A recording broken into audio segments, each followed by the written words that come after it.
Hello, comrades! When I finished talking about Russian partisans in the People's War of 1812 against Napoleon, I promised to make a separate lecture about the greatest of them, Denis Davydov.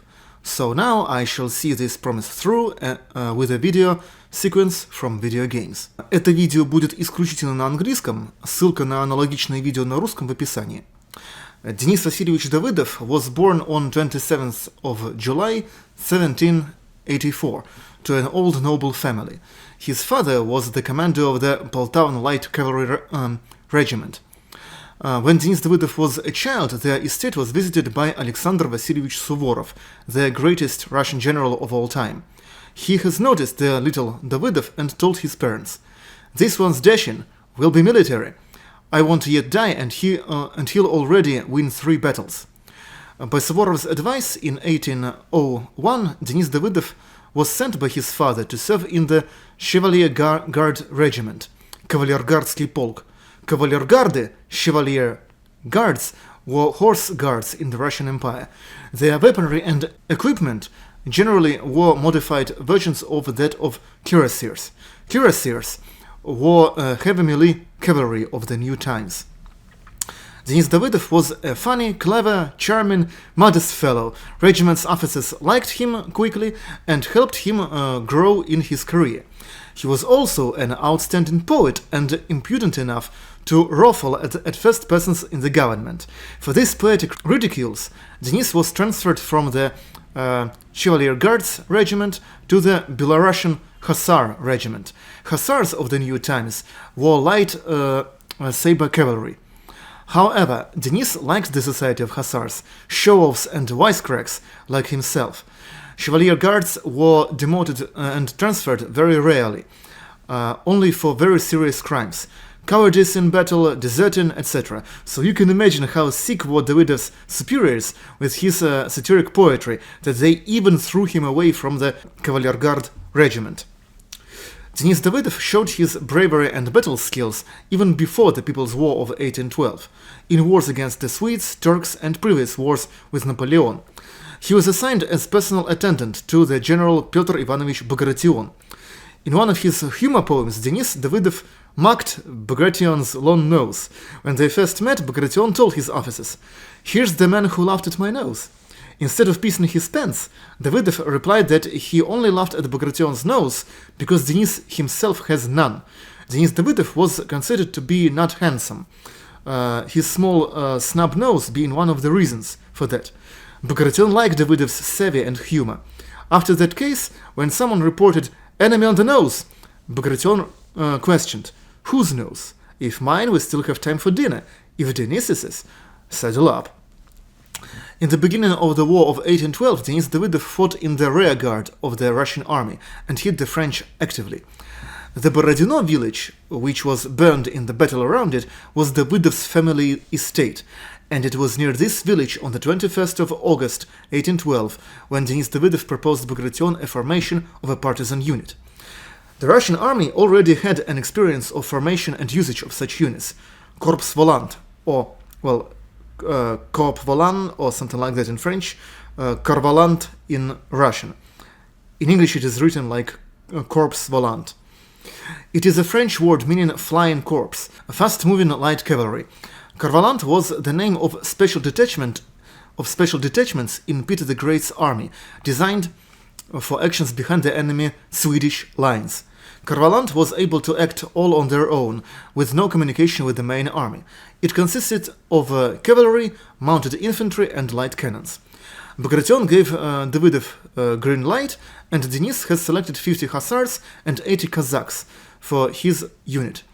On the very first night of work behind the French lines, Davydov and his unit have got themselves into a trap by Russian peasants, who mistook our soldiers for the French ones. Denis Davydov was nearly killed himself in this encounter. When he asked the peasants why they have mistook Russians for the French, the peasants answered honestly that the military men are all too alike each other in their uniforms. And the peasants can't even distinguish the badges on Davydov's chest from the badges on French officers. In addition, Russian officers usually spoke French, not Russian. Many Russian nobles didn't speak Russian at all, but spoke French perfectly. After this misunderstanding, the peasants in the French-occupied territories helped Denis Davydov actively, and Davidov's unit helped the peasants a lot. The partisan commander himself grew a beard and turned to dress into Caucasus people's clothes, so that the peasants could see one of their own in him easier.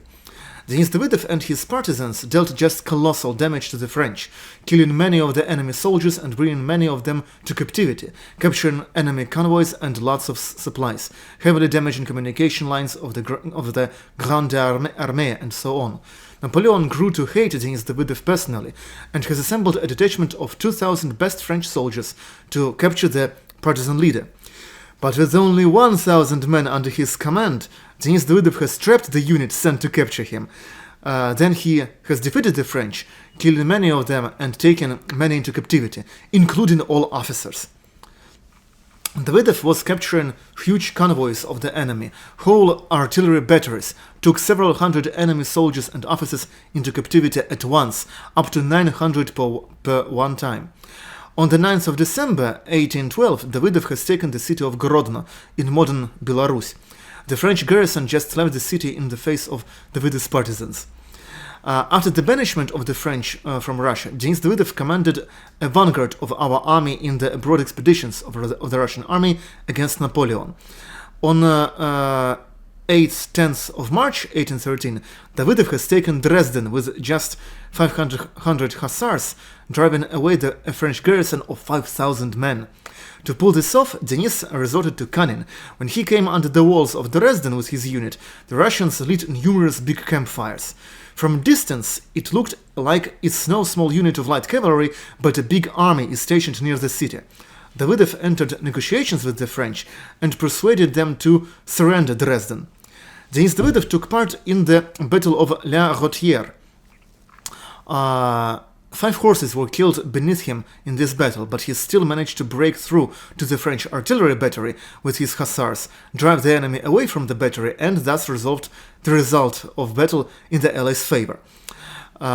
We can also talk about one funny occasion. Arturian Hussar Regiment was commanded by Davidov and stationed in France.